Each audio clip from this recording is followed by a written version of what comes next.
Hello सांग मैंने मुई आपण मानकर संगे सूजी पिठा के मुई केनता बनासी सेटा मुई आपण मानकर संगे शेयर करूछे। तो इने मुई छोट छोट करिकिरी नड़िया के काटिकिरी पूरा भल से ग्राइंडिंग करनेली। ग्राइंडिंग थी एंता खदड़ा करबार अच्छे। तारपर मुई ताके गुटे जगह ने भरे देली आ सेथी स्वाद अनुसार ने चीनी मिसेकिरी ताके भल से मिक्स करदेली। मिक्स करदेला परे मुई गैस ने गुटे कढ़ई चढ़ाली आ गुटे गिलास ने 1 गिलास पानी पकाली और से टेस्ट अनुसार ने चीनी नून टिके पकाली टेस्ट के बैलेंस करबार लगी आ 2-3टा तेजपत्तर पकईदेली। आउ जेन गिलास मुई पानी नीली से गिलास ही 1 गिलास सुजी नेली आ मुई ताके भल से पूरा घाटी पकाली। घाटी पकाला परे देखि पारुथिबे केते सुंदर हो जाइछे।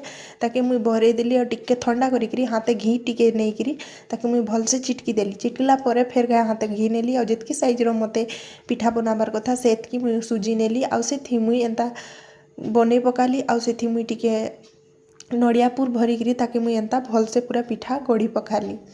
तो इने देखुथिबे मोर पिठा पूरा रेडी हो गला। आउ मुई सब पिठा के एंता देखो प्लेट ने मुई गढ़ी पकईछे। तो तार परे गढ़ला परे मुई गैस ने कढ़ई बसईकरी सेथि तेल गरम करी पकाली। तो देखि पारुथिबे मोर इने तेल गरम हो गला बेले मुई गुटे गुटे पिठा के केयरफुली हेने छाड़ी देसी। आउ छाड़ीकरी ताके उल्टई पुल्टईकरी मुई भल से पिठा के छानी पकासी। तो इने मोर सूजी पिठा पूरा रेडी हो गला। इटा खावा लगी बहुत ही भल लागसी सांग माने।